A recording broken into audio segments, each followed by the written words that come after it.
தமிழ்நாட்டில்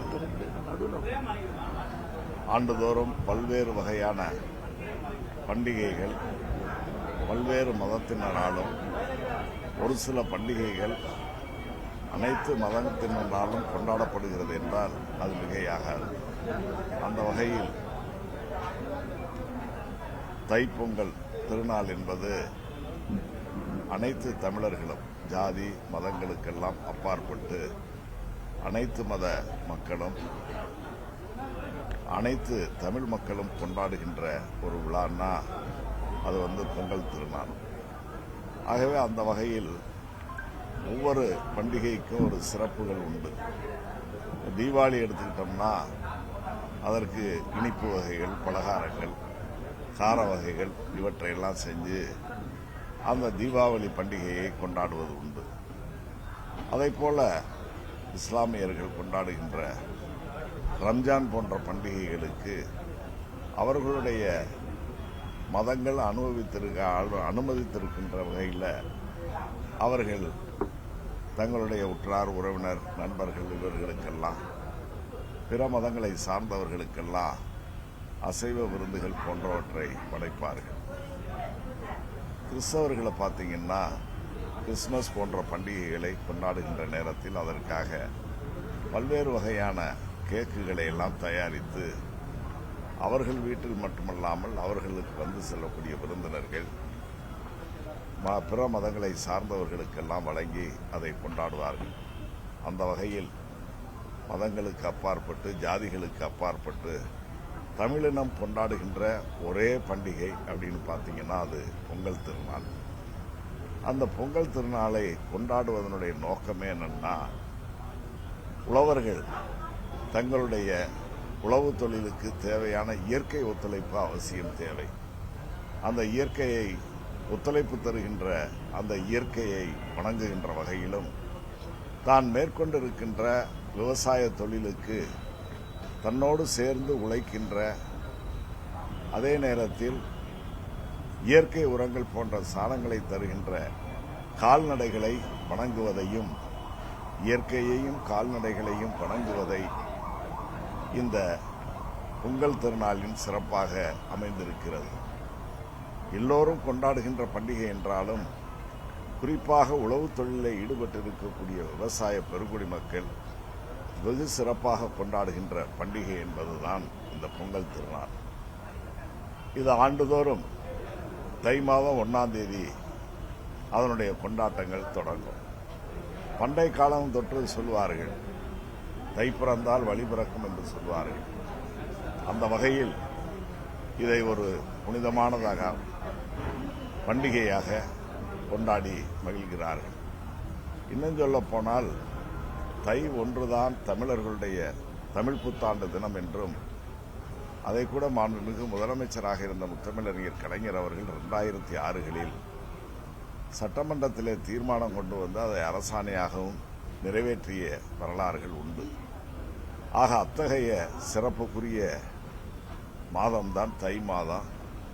அந்த சிறப்போடு வருகின்ற அந்த பொங்கல் பல்வேறு சிறப்புகளை கொண்டது. குறிப்பாக 4 நாள் கொண்டாட்டமாக இந்த பொங்கல் திருநாள் கொண்டாடப்படுகிறது. முதல் நாள் காணும் பொங்கல், 2வது நாள் வீட்டுப் பொங்கல், 3வது நாளாக மாட்டுப் பொங்கல், 4வது நாளாக காணும் பொங்கல் என்று 4 நாட்கள் இந்த பொங்கல் திருநாளை நம்முடைய தமிழர் மரபுப்படி அதை கொண்டாடி வருகிறோம். நான் ஏற்கனவே குறிப்பிட்டு சொன்னதைப் போல பல்வேறு பண்டிகைகளுக்கும் அடையாளங்கள் உண்டு. கிறிஸ்துமஸ்னா கேக்கு கொடுப்பாங்க, அது மாதிரி ரம்ஜான் போன்ற பண்டிகைன்னா அசைவ உணவுகளை எல்லாம் தயாரித்து அதை வழங்கி பரிமாறிக்கொள்வது. தீபாவளி அப்படின்னாக்க பலகாரங்கள், அது இனிப்பு வகை, கார வகை போன்ற பல்வேறு வகையான பலகாரங்களை பரிமாறிக்கொள்வது உண்டு. இந்த பொங்கலை பொறுத்தவரை சிறப்பு என்னன்னா, கரும்பு பிரதானமாக கருதப்படும். கரும்போடு இணைந்து மஞ்சள் கொத்து அதிலே சிறப்பிடத்தை பெற்றிருக்கும். பச்சை மஞ்சள் கொத்து. அதை போல பொங்கல் செய்வார்கள். அதாவது வீட்டு பொங்கலிலும் மாட்டுப் பொங்கலிலும் வீட்டு பொங்கலில் வீட்டில் பொங்கல் வைப்பாங்க. அந்த பொங்கல்லையும் 2 வகையான உண்டு. சர்க்கரை பொங்கல், வெண்பொங்கல் என்று 2 வகையான பொங்கலை வீடுகளில் வைப்பாங்க. அது வீட்டு பொங்கல் தை 1. மாட்டுப்பொங்கல் அன்று கால்நடைகளை அந்த தொழுவங்களில் அடைத்து வைத்து அந்த தொழுவங்களுக்கு முன்னதாக பொங்கல் பானைகளை வைத்து பொங்கலிடுவார்கள். ஆக பொங்கலுடைய சிறப்பு இனிப்பு பொங்கல், வெண்பொங்கல், அதை போல கரும்பு போன்றவற்றை படைத்து வழிபடுவதுதான் வழக்கமாக இருக்கிறது. ஆக இந்த பொங்கல் திருநாளை கிராமங்களில் இருக்கிறவங்க மட்டும் இல்லை, நகரங்களில் இருக்கிறவங்களும் கொண்டாட வேண்டும் என்ற அடிப்படையிலே தான் கூட்டுறவுத்துறை கடந்த காலங்களில் கூட தீபாவளி பண்டிகையை முன்னிட்டு தீபாவளி பலகாரங்கள் செய்வதற்கு தேவையான தொகுப்புகளை வெளியிட்டோம். அது பொதுமக்கள் மத்தியில் மிகப்பெரிய வரவேற்பை பெற்றது. அதை போல இப்பொழுது பொங்கலை முன்னிட்டு கூட்டுறவுத்துறையின் சார்பில் அமையப்பெற்றிருக்கின்ற பல்வேறு சங்கங்கள், குறிப்பாக கூட்டுறவுத்துறையின் மொத்த விற்பனை பண்டக சாலைகள், அதே போல பிரதம கூட்டுறவு பண்டக சாலைகள், கூட்டுறவு விற்பனை சங்கம் ஆகியவற்றின் சுயசேவை பிரிவு மற்றும் விற்பனை நிலையங்களில் சிறப்பு விற்பனையை தொகுப்புகளாக தொகுத்து அதை விற்பனை செய்வதென்று பொதுமக்கள் மத்தியில் வரவேற்புள்ள இந்த திட்டத்தை தொடங்க வேண்டும் என்று பலரும் கேட்டார்கள்.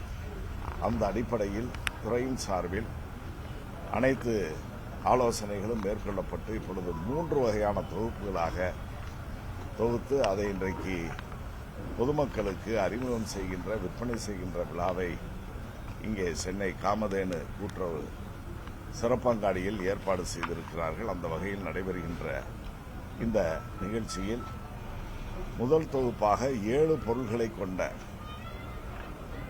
7 பொருள்கள்னா பச்சரிசி, வெல்லம், முந்திரி, ஆவின் நெய், உலர் திராட்சை, இப்படி 7 வகையான பொருள்களை கொண்டு 199 ரூபாய்க்கு அது விற்பனை செய்யப்படுகிறது. அதற்கு பெயர் சர்க்கரை பொங்கல் என்று, இனிப்பு பொங்கல் என்றும் பெயரிட்டிருக்கிறார்கள். அதே போல 19 வகையான பொருள்களை கொண்ட கூட்டுறவு சிறப்பு பொங்கல் என்று நடுத்தர விலையில் 499 ரூபாய் விலை மதிப்பீட்டில் 19 பொருள்கள் அடங்கிய ஒரு தொகுப்பு, அந்த பட்டியலிடப்பட்ட அந்த தொகுப்புகள் இப்பொழுது அறிமுகப்படுத்தப்பட்டிருக்கிறது. மற்றொன்று 3வது வகையாக பெரும்பொங்கல் தொகுப்பு என்று 34 வகையான பொருள்கள், அதில் சில மளிகை பொருள்களும் கூடுதலாக சேரும். இதில் ஒரு சிறப்பு என்னன்னா, இந்த பெரும்பொங்கல் தொகுப்பை வாங்கக்கூடியவர்களுக்கு 1/2 கிலோ நாட்டு சர்க்கரை விலையில்லாமல் அது கூடுதலாக வழங்கப்படும் என்பதையும் நான் இந்த நேரத்திலே தெரிவித்துக் கொள்கிறேன். குறிப்பாக இந்த பொருள்கள் எல்லாம் எல்லா இடத்திலையும் கிடைக்காத பொருள்கள் அல்ல. ஆனால் அத்தகைய பொருள்களை நீங்கள் கூட்டுறவு சங்கங்களில் இயங்குகின்ற இந்த நிறுவனங்களில் வாங்குறதுனால பொதுமக்களுக்கு குறைந்த விலையில் தரமான பொருள்கள் அவர்களுக்கு கொண்டு போய் சேர்ப்பது இந்த கூட்டுறவு சங்கங்களுடைய நோக்கம். ஆகவே நம்முடைய மாண்புமிகு முதலமைச்சர் அண்ணன் தளபதி அவர்கள் ஒவ்வொரு காலகட்டங்களிலும் இதுபோன்ற பண்டிகை காலங்களில் மக்களுக்கு உதவ வேண்டும் என்ற அடிப்படையில், அதே நேரத்தில் கூட்டுறவு சங்கங்கள் வளர்ச்சி அடைவதற்கு, கூடுதலான வர்த்தகத்தை பெறுவதற்கு ஏதுவாக இருக்க வேண்டும் என்று அவர்கள் கொடுத்த அந்த அறிவுரையின் படிதான் இன்றைக்கு துறையின் சார்பில் இதுபோன்ற சிறப்பு திட்டங்கள் செயல்படுத்தப்படுகிறது என்பதையும் நான் இங்கே தெரிவித்துக் கொள்கிறேன். குறிப்பாக 199 ரூபாய் அடங்கிய சர்க்கரை பொங்கல் தொகுப்புல இதுபோன்று 7 வகையான பொருட்கள் விற்பனை செய்யப்படுகிறது. அதே போல 499 ரூபாய் மதிப்பிலானதில் 19 வகையான பொருட்கள், என்னென்ன பொருள்கள் இருக்கிறது என்பதும் விளம்பரப்படுத்தப்பட்டிருக்கிறது. அதே போல 999 ரூபாய் மதிப்பில் 34 வகையான பொருட்கள், இந்த படங்களில் இடம்பெற்றிருக்கக்கூடிய பொருள்கள் எல்லாம் அதில் கிடைக்குது. ஆகவே நீங்கள் ஒன்றை பிடிங்க, நான் ஒன்றை பிடிச்சிக்கிறேன். ஆக 3 வகையான தொகுப்புகளில் 199, 499, 999 என்ற 3 வகையான தொகுப்புகளில் இடம்பெற்றிருக்கக்கூடிய பொருள்கள் இந்த படத்திலே காட்டப்பட்டிருக்கிறது என்பதை நான் தெரிவித்துக் கொள்கிறேன். ஆகவே கூட்டுறவு சங்கங்கள் இந்த நாட்டின் வளர்ச்சிக்கு பேருதவியாக இருக்கும். ஆக அத்தகைய கூட்டுறவு சங்கங்களுடைய வளர்ச்சிக்கு பொதுமக்களுடைய பங்களிப்பும் ஆர்வமும் அவசியம் தேவை என்பதை உணர்ந்துதான் நம்முடைய மாண்புமிகு முதலமைச்சர் அவர்கள் பொதுமக்கள் பயன்பெறுகின்ற, பொதுமக்களுக்கு தரமான பொருட்களை நியாயமான விலையிலே கிடைக்க செய்கின்ற நம்முடைய கூட்டுறவு சங்கங்களின் மூலமாக இதுபோன்ற பண்டிகை காலங்களில் சிறப்பு தொகுப்புகளை வெளியிட்டு அதன் மூலமாக பொதுமக்கள் பயன்பெறுவதோடு சங்கங்களின் வளர்ச்சிக்கு உறுதுணையாக இருக்கும் என்று அறிவுறுத்தினார்கள். அந்த அடிப்படையில் வருகிற 13, 14, 15, 16 ஆகிய ஜனவரி மாதத்தில் 2025 தொடங்கப்படுகின்ற பொங்கல் விழாவை முன்னிட்டு இப்பொழுது இந்த பொங்கல் தொகுப்புகள் பொதுமக்களுடைய விற்பனைக்கு வைக்கப்பட்டிருக்கிறது. அனைத்து சில்லறை மற்றும் மொத்த விற்பனை நிலையங்களில் இவைகள் வேண்டுமான அளவிற்கு பொருள்கள் கையிருப்பில் இருக்கிறது என்பதை தெரிவித்துக் கொள்கிறேன். அது பற்றிய அறிவிப்பு முதலமைச்சர் அவர்கள் அரசின் சார்பிலே அறிவிப்பாங்க. அவங்க என்ன அறிவிக்கிறாங்களோ அவற்றை கொண்டு போய் சேர்ப்பது நம்முடைய துறையினுடைய கடமை. அது பணி. வழக்கமாக சென்ற ஆண்டு கூட கரும்பு வழங்கப்பட்டது. அப்படி கரும்புகள் வழங்குகின்ற அந்த இதில் முறைகேடுகள் எதுவும் வந்துவிடக்கூடாது, தரமானதாக இருக்க வேண்டும், உரிய விலைகள் அதை உற்பத்தி செய்யக்கூடிய பயிரிடக்கூடிய விவசாயிகளுக்கு கொண்டு போய் சேர வேண்டும் என்ற நோக்கத்தோடு மாண்புமிகு முதலமைச்சர் அவர்களுடைய உத்தரவின்படி அந்தந்த மாவட்டங்களில் மாவட்ட ஆட்சித்தலைவர்களுடைய தலைமையில் மாவட்ட ஆட்சித்தலைவருக்கு கீழே ஒரு குழு அமைத்து அதில் வேளாண் துறை, அதே போல வருவாய்த்துறை, நம்முடைய கூட்டுறவு சங்கங்களுடைய நிர்வாகிகள் இதெல்லாம் கலந்து கொண்டு அவர்களின் மூலமாக அந்த மாவட்டங்களில் எவ்வளவு கரும்பு சாகுபடி செய்யப்பட்டிருக்கிறது, எத்தனை விவசாயிகள் செய்திருக்கிறார்கள் என்று ஒரே விவசாயிடத்தில் ஒட்டுமொத்தமாக அதை வாங்குவது நன்றாக இருக்காது. ஆகவே பரவலாக அனைத்து விவசாயிகளிடத்திலும் நமக்கு தேவைன்னா 2 கோடி 20 லட்சம் கரும்புகள் தேவைப்படும். ஆனால் தமிழ்நாட்டில் விவசாயிகள் அதை விட 10 மடங்கு கூடுதலான கரும்புகளை சாகுபடி செய்திருப்பார்கள். ஆகவே இதை நம்முடைய தேவைக்கு ஏற்றவாறு அந்தந்த பகுதிகளில் செய்வதற்குத்தான் மாவட்ட ஆட்சியர் தலைமையில் அந்த குழு அமைக்கப்பட்டு அதை செயல்படுத்துவார்கள்.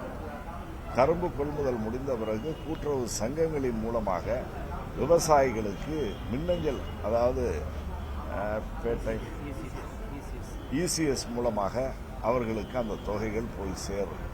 ஆகவே வங்கிகளிலிருந்து நேரடியாக கூட்டுறவு சங்கங்களிலிருந்து விவசாயிகளுக்கே போய் அவர்களுடைய வங்கி கணக்கில் வரவு வைக்கும். மத்திய அரசு அறிவிச்ச பெட்ரோல் பங்கை பொறுத்த வரைக்கும் நம்ம ஏற்கனவே இங்கே தமிழ்நாட்டில் பண்ணிட்டு இருந்தாலும் கூட இப்போ நம்ம எவ்வளோ அப்ளை பண்ணியிருக்கோம், அவங்க எவ்வளோ கொடுக்குறாங்க?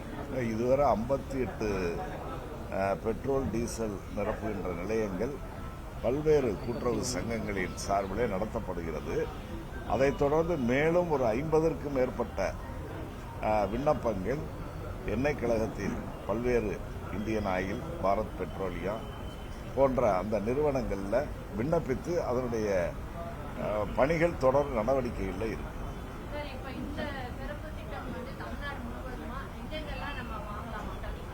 தமிழ்நாடு முழுவதும் நான் ஏற்கனவே குறிப்பிட்டு சொன்னதைப் போல எந்தெந்த இடங்களில் நம்முடைய கூட்டுறவு சங்கங்களின் மூலமாக இயங்குகின்ற, அதாவது கூட்டுறவு மொத்த விற்பனை பண்டக சாலைகள், அதே போல பிரதம கூட்டுறவு பண்டக சாலைகள், கூட்டுறவு விற்பனை சங்கங்கள் ஆகியவற்றுள்ள சுயசேவை பிரிவுகள் மற்றும் விற்பனை நிலையங்களில் இது கிடைக்கும். இன்றைக்கு கூட இது ஒரு நல்ல வரவேற்பை பெற்றிருக்கிறது என்பதற்கு அடையாளமாகத்தான் இங்கே இந்த விற்பனையை துவங்குகின்ற அறிமுகப்படுத்துகின்ற நேரத்தில் வந்திருந்த பொதுமக்களை நாங்கள் கேட்டோம், எந்த பகுதியிலிருந்து வர்றீங்க போறீங்கன்னு.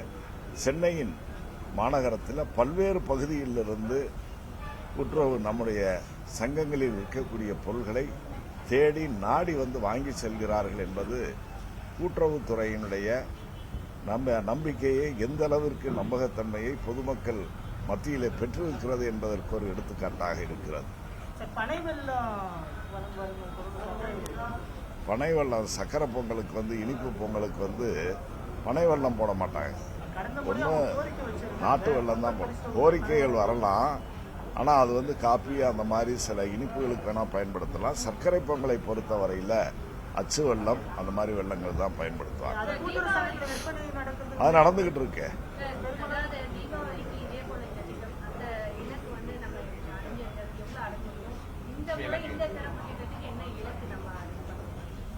இலக்கு என்பது ஒவ்வொரு கட்டத்திலையும் இலக்கை தாண்டித்தான் கூட்டுறவுத்துறை சென்று கொண்டிருக்கிறது. தீபாவளிக்கு கூட எதிர்பாராத அளவிற்கு ஒரு நல்ல விற்பனை இருந்திருக்கிறது. அது உணவுப் பொருட்கள், அதாவது அதிரசம், முறுக்கு போன்ற செய்வதற்கான அந்த மாவுகள், இவைகள்லாம் ஒரு தொகுப்புகளாக வழங்கப்பட்டது. எதிர்பார்த்ததை விட, இலக்கை விட கூடுதலாகவே சென்றிருக்கிறது. குறிப்பாக இந்த பட்டாசு கூட அப்போ விற்றா அது 20 கோடி ரூபாய்க்கு மேலாக சென்றது. பொங்கல் தொகுப்பு விற்பனை கொண்டு வந்திருக்கிறது.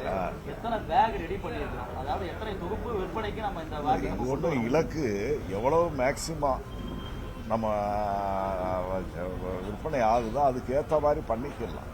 அது ஒன்றும் பெரியது இல்லை. பை ரெடியாக இருக்குது. 199 ரூபாய்க்கும் பை ரெடியாக இருக்குது. பொருள்களும் கிட்டங்கியில் இருப்பு இருக்குது.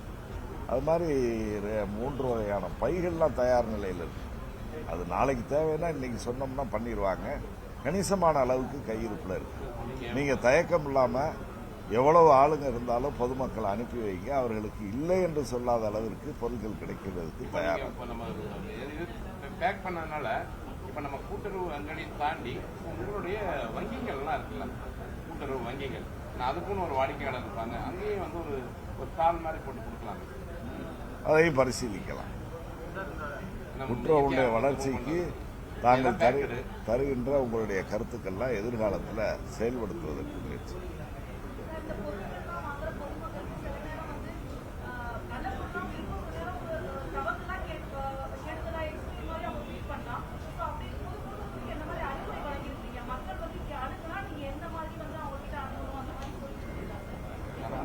இதை ஏதோ ஒரு நாள் 2 நாளில் இந்த வியாபாரத்துக்கு வர்றவங்க நம்முடைய கூட்டுறவு நிறுவனங்கள்ல இல்லை.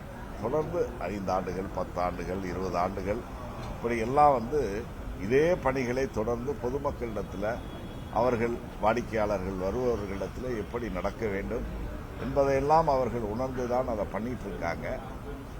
அதனால அந்த வகையில் எங்கேயும் ஒன்றும் பிரச்சனைகள் இருப்பதுக்கு தெரியல. கூட்டுறவுத்துறையை பொறுத்தவரையில் அவர் வரக்கூடிய அந்த வாடிக்கையாளர்களுக்கு நீங்கள் சொல்வதைப் போல கனிவோடு உரிய உதவிகளை எல்லாம் செய்வதற்கு மரியாதையோடு நடத்தப்படுவார்கள். அதையும் கடந்து இங்கு விற்கப்படக்கூடிய பொருட்கள் நேர்த்தியானதாகவும், வெளிச்சந்தையில் விற்கக்கூடிய பொருட்களை விட குறைந்த விலையிலும் இந்த பொருட்கள் பொதுமக்களுக்கு கிடைக்கும். அதைத்தான் முதலமைச்சர் அவர்கள் சொல்றாங்க. பொதுமக்களும் அவர்களுக்கும் இது சாதகமாக பயன்பாட்டில் இருக்கிறது. அதே நேரத்தில் கூட்டுறவு சங்கங்கள் வளர்ச்சி பெறுவதற்கும் இதில் கூடுதலான வர்த்தகத்தில் செஞ்சால் சங்கங்கள் நல்ல வலுவான நிலையை அடையும் என்பது அவர்களுடைய கருத்து. அதை நாங்கள் இன்றைக்கு நிறைவேற்றிருக்கிறோம். எவ்வளவு பணியாளர்கள் சார் இந்த பணியில் ஈடுபட்டிருக்காங்க? பேக்கிங் பண்றது, ரெடி பண்றது, அதாவது வழக்கமாக நம்மகிட்ட இருக்கிற பணியாளர்கள் கூட்டுறவுத்துறையில் பார்த்தீங்கன்னா நியாய விலைக்கடை, அது இது அலுவலகங்கள் இதெல்லாம் சேர்த்தா 50,000 ஒட்டிய பணியாளர்கள் இருக்காங்க. எதில் வேலை கூட வருதோ அதுகளெல்லாம் மடைமாற்றம் செய்து பண்ணிக்கலாம். அது ஒன்றும் பிரச்சனை இல்லை. பொருள்களை பொறுத்தவரையோ அல்லது தொழிலாளர்களை பொறுத்தவரையிலோ விற்பனையாளர்களை பொறுத்தவரையிலோ எந்த வகையிலும் தட்டுப்பாடு இல்லை. எல்லா இடங்கள்லையும் நமக்கான கிட்டங்கிகள், குடவுன்ஸ் இருக்குது. தேவையான பொருள் இருப்பும் வச்சிருக்கிறோம். தேவையான அளவுக்கு மேன் பவர், மனித சக்தியும் இருக்கு. எந்த பிரச்சனையும் இருக்கக்கூடிய நியாய விலை கடைகள்ல காலி பணியிடங்கள் நிரப்பும் பணி எந்த அளவுக்கு முடிஞ்சிருக்கு சார்? இப்ப நம்ம எவ்வளவு நாட்களுக்குள்ள முடிக்க போறோம்? நடந்துட்டு இருக்கு. முதல்ல எவ்வளவு காலி பணியிடங்கள் இருக்குதுன்னு கணக்கீடு செய்ய வேண்டியது. அதன் பிறகு அதற்கான அறிவிப்புகளை செய்ய வேண்டியிருக்கிறது மாவட்ட வாரியாக. அந்த காலி பணியிடங்கள் விண்ணப்பிக்க விருப்பம் இருப்பவர்கள் விண்ணப்பிப்பதற்கு படிவங்கள் வழங்கப்படுகிறது. பிறகு அந்த படிவங்கள் பெற்ற பிறகு அவர்களுக்கான நேர்காணல்கள்லாம் நடத்தி அந்த நேர்காணல் ஓரளவு எல்லா இடத்துலையும் முடிஞ்சிருக்கு. மற்ற பணிகளை செய்து கொண்டிருக்கிறார். அதாவது அவர்கள் 10ஆம் வகுப்பு 12ஆம் வகுப்பில் பெறக்கூடிய மதிப்பெண்களையும் சரிபாதியாக பிறகு நேர்காணலில் பெறக்கூடிய மதிப்பெண்களையும் சேர்த்து போடணும். ஏறத்தாழ 2,96,000 விண்ணப்பங்கள், விண்ணப்பதாரர்கள் 3,440 பணிகளுக்கு விண்ணப்பித்திருக்கிறார்கள். ஆகவே அந்தந்த மாவட்டங்களில் இந்த பணிகள் நடைபெறுகிறது. இதுக்கிடையில் பொங்கல் தொகுப்புகள் இந்த விற்பனையை பண்ணுறோம். அதையும் தொடர்ந்து அரசின் சார்பில் மாண்புமிகு முதலமைச்சர் அவர்கள் அறிவிச்சாங்கன்னா அந்த அறிவிக்கிற அந்த அறிவிப்பு பொருள்களையும் விலையில்லாத அந்த பொருள்களை பொங்கல் கிஃப்ட், அதாவது அன்பளிப்பு பரிசு பொருளை கொண்டு கொடுக்க வேண்டிய அந்த வேலை இருக்கு. எல்லா வேலைகளையும் செய்யலாம். இப்போ மழை காலம், அங்கங்கே நம்முடைய மீட்பு பணிகள்லையும் நம்முடைய துறையை சார்ந்தவர்கள் இப்போ நீங்கள் பார்த்தீங்கன்னா களத்தில் நம்முடைய ஏசிஎஸ் போனாங்க, ஆர்சிஎஸ் போனாங்க. அனைத்து நிலையிலான கூட்டுறவுத்துறையை சார்ந்த அதிகாரிகள்லாம் எல்லா பணியிலையும் ஈடுபட்டாங்க. மண்பானை தொழிலாளர்களுடைய கோரிக்கை வந்து குறிப்பாக மானாமதுரை அவங்களுடைய பொருட்களை வந்து கூட்டுறவுத்துறை மூலமாக வாங்கி விற்பனை செய்யணும். அங்கே மானாமதுரை மண்பாண்ட தொழிலுக்கு பெயர் போனது. இன்று நேற்றல்ல, நாம் சுதந்திரம் பெறுவதற்கு முன்னதாகவே அங்கே கூட்டுறவு சங்கங்கள் அமையப்பட்டு நல்ல வலுவான நிலையில் இருக்குது. ஏறத்தாழ 500க்கும் மேற்பட்ட குடும்பங்கள் அந்த தொழிலில் ஈடுபட்டிருக்காங்க. அவர்களுக்கு கடந்த காலங்களில் இருந்த அந்த மூலப்பொருளான களிமண் எடுப்பதற்கு இருந்த தடைகள்லாம் தளரப்பட்டு மாண்புமிகு முதலமைச்சர் அவர்களே நீங்கள் குறிப்பிடுகின்ற அந்த மானாமதுரை மண்பாண்டம் செய்கின்ற தொழிலாளர்கள் நிறைந்த அந்த பகுதிக்கு போனாங்க. 2016 போனார். பிறகு 2021 நடைபெற்ற சட்டமன்ற தேர்தலின் போது நம்முடைய நாடாளுமன்ற உறுப்பினர் சகோதரி கனிமொழி அவர்கள் அதே இடத்தை போய் பார்வையிட்டாங்க. ஆக இப்படி அப்பொழுது வைக்கப்பட்ட அந்த கோரிக்கைகள்லாம் நிறைவேற்றப்பட்டு அவர்கள் இப்பொழுது எந்த விதமான இடையூறுகளும் இல்லாமல் தொழிலை செய்து வருகிறார்கள். அங்கு இருக்கக்கூடிய சங்கமும் 75 ஆண்டுகளுக்கு மேலான ஒரு கூட்டுறவு சங்கம் வலுவான நிலையில் இயங்கி மண்பாட பொருள் விற்பனை செய்யணும்னு கேட்கிறாங்க. கூட்டுறவு சங்கம் மூலம் இல்லை, அவங்களே இப்போ ஏற்றுமதியெல்லாம் கூட செய்கிறாங்க. அந்த அளவுக்கு வந்திருக்குது. பல்வகையான பொருள்களை வடிவங்கள் எல்லாம் அவங்க அதை செஞ்சிட்டு இருக்காங்க. தேவையானாலும் அதை வைக்கலாம். ஒன்றும் அது ஒன்றும் தப்பு இல்லையே. நன்றி, வணக்கம். இந்த நல்ல நிகழ்ச்சிக்காக அழைப்பின் பேரில் நீங்கள் எல்லாம் செய்தி சேகரிக்க வந்திருக்கிறீங்க. உங்களுக்கும் வருகின்ற பொங்கல் திருநாளை ஒட்டி நடைபெறுகின்ற நிகழ்ச்சி என்ற காரணத்தால் உங்கள் அனைவருக்கும் இனிய தமிழ் புத்தாண்டு மற்றும் பொங்கல் திருநாள் வாழ்த்துக்களை உரித்தாக்கிக் கொள்கிறோம். சார் ஏதாவது 2 வார்த்தை சொல்லுங்கள். சார் எல்லாருக்கும் பொங்கல் நல்வாழ்த்துக்கள். மிக சிறப்பாக எல்லாருக்கும் அதே மாதிரி புத்தாண்டு நல்வாழ்த்துக்கள். கிறிஸ்துமஸ் நல்வாழ்த்துக்கள்.